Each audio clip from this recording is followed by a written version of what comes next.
Question number 7 of exercise 6.3। यहां हमें find out करना है n की वैल्यू, वो n की वैल्यू के जिसके लिए ये एक्सप्रेशन अरिथमेटिक मीन बन जाए a और b के दरमियान। अब जरा ये बताएं कि a और b के दरमियान अरिथमेटिक मीन फाइंड आउट करने का सिंपल फॉर्मूला क्या है। जी हमने यूज किया इस एक्सरसाइज में। a और b के दरमियान अरिथमेटिक मीन फाइंड आउट करने का फॉर्मूला है a plus b divided by 2। हमें इस एक्सप्रेशन को ये बनाना है a प्लस b ओवर 2। जरा सिंपल लॉजिकली जरा सोचें कि n की वैल्यू क्या हो कि ये expression a plus b over 2 बन जाए। जरा पहले न्यूमरेटर को देखें, a raise to power n plus b raise to power n, इसे बनना है a प्लस b। तो n की वैल्यू क्या होनी चाहिए? जी आप समझ गए हैं, n की वैल्यू होनी चाहिए 1। और यही n की वैल्यू 1 अगर आप डिनोमिनेटर में पुट करेंगे तो क्या होगा? जब आप पुट करेंगे डिनोमिनेटर में तो a raise to power n minus 1, यहां पर n को जब रिप्लेस किया जाएगा 1 से तो 1 minus 1 will be 0, a raise to power 0 will be 1। इसी तरह b raise to power 0 will be 1। Denominator में 1 प्लस 1 हमें मिलेगा 2। यानी ये तो बहुत ही आसान लग रहा है, n की वैल्यू है 1, सिंपल लॉजिक के तहत हमें नजर आ रहा है। लेकिन हमें मैथमेटिकल प्रोसीजर फॉलो करते हुए दिखाना है कि ये n कैसे आएगा। आइए स्टार्ट करते हैं। हम जानते हैं कि दो नंबर्स के दरमियान अरिथमेटिक मीन फाइंड आउट करने का फॉर्मूला है sum of those two numbers divided by 2। हमें इस गिवन एक्सप्रेशन को a प्लस b ओवर 2 बनाना है, तो हम इन दोनों को इक्वल लेट कर लेते हैं और n की वो वैल्यू फाइंड आउट करते हैं कि जिसके लिए ये दोनों इक्वल हों।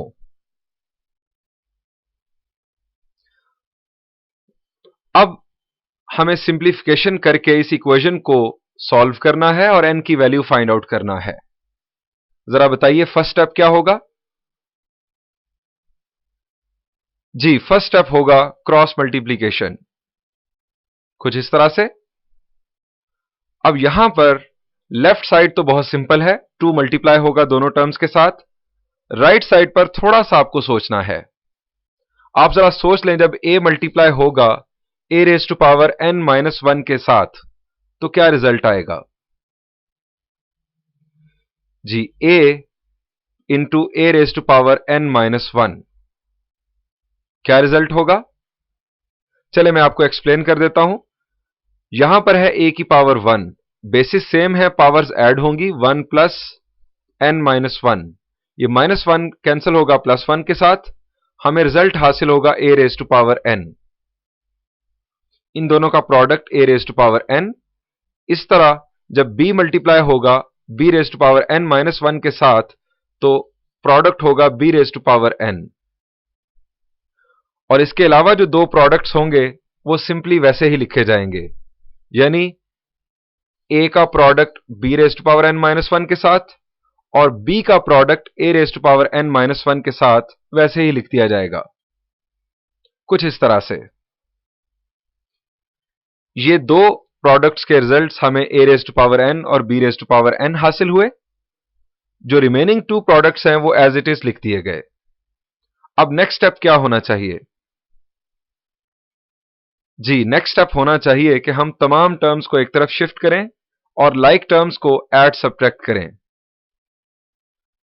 ये हमारा नेक्स्ट स्टेप, तमाम टर्म्स को एक तरफ शिफ्ट कर दिया गया। अब जरा देखें लाइक टर्म्स कौन सी हैं। जी ये दो हैं लाइक टर्म्स और ये हैं लाइक टर्म्स। अब 2 into a raise to power n minus 1 into a raise to power n, जी ये होगा a raise to power n। और इसी तरह 2 into b raise to power n minus b raise to power n से मिलेगा हमें b raise to power n।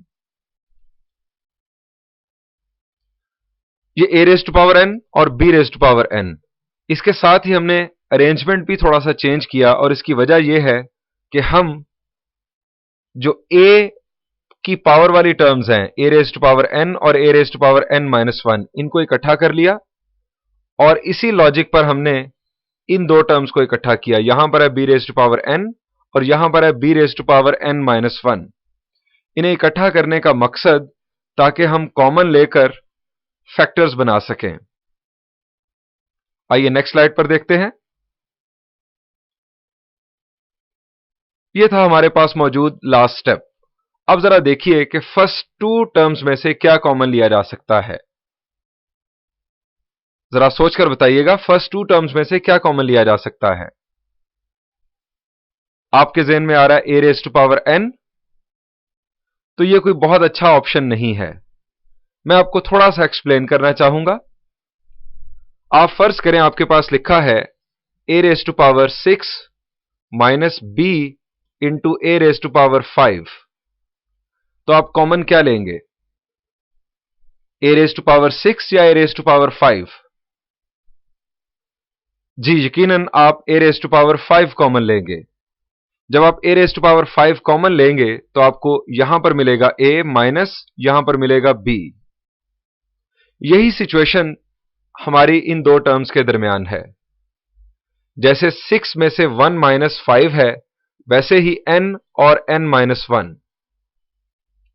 हम जब n minus 1 a raise to power n minus 1 common लेंगे तो फर्स्ट जो टर्म है उसकी जगह पर हमें हासिल होगा a और सेकंड हमें हासिल होगा माइनस b। और इसी तरह जो रिमेनिंग टू टर्म्स हैं यहां से हम कॉमन लेंगे b raise to power n minus 1 और साइन का फैसला अभी हम करते हैं। ये हमने कॉमन लिया फर्स्ट टू टर्म्स में से a raise to power n minus 1। अब यहां हमें मिला a माइनस b। अब second factor a minus b बनाने के लिए हमने minus b raise to power n minus 1 common लिया। उससे ये जो टर्म थी, यहां पर ये जो साइन था, ये पॉजिटिव हो गया, a पॉजिटिव हो गया और जो b raise to power n जो पॉजिटिव टर्म थी, ये हमें यहां पर नेगेटिव टर्म के तौर पर मिली। फायदा क्या हुआ, हमें a माइनस b एक फैक्टर मिल गया। हम इस तरह से दो फैक्टर्स लिख सकते हैं। अब इन दोनों को सेपरेटली लिखा जा सकता है इक्वल टू 0। यह हमारा फर्स्ट केस। यहां से a की वैल्यू मिली b। यह है सेकंड केस। यह हमारा रफ एरिया। अब इस सेकंड केस में जरा देखें कि सिंप्लीफिकेशन कैसे हो सकती है। हम minus b raise to power n minus 1 को अगर राइट साइड पर शिफ्ट करें तो यह सिचुएशन होगी a raise to power n minus 1 is equal to b raise to power n minus 1। और फिर उसके बाद यह b raise to power n minus 1 left side पर वापस जाकर डिवाइड करेगा कुछ इस तरह से, तो राइट साइड पर हमें मिलेगा 1।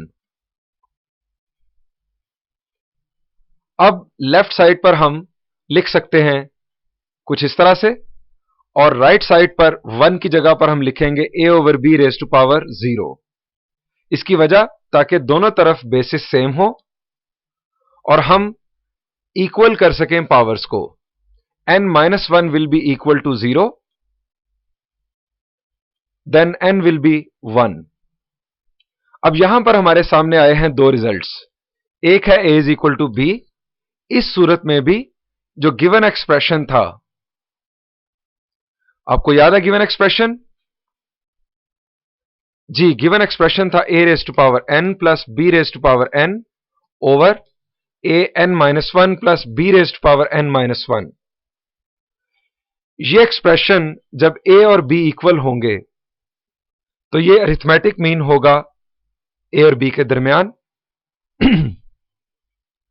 और दूसरी सूरत यह है कि अगर n की वैल्यू 1 हो तो उस सूरत में भी यह एक्सप्रेशन a और b का अरिथमेटिक मीन बनेगा। इस प्रॉब्लम को सॉल्व करते ही एक्सरसाइज 6.3 का इख्तिताम हुआ। अब आप खुद प्रैक्टिस कीजिएगा। Thank you.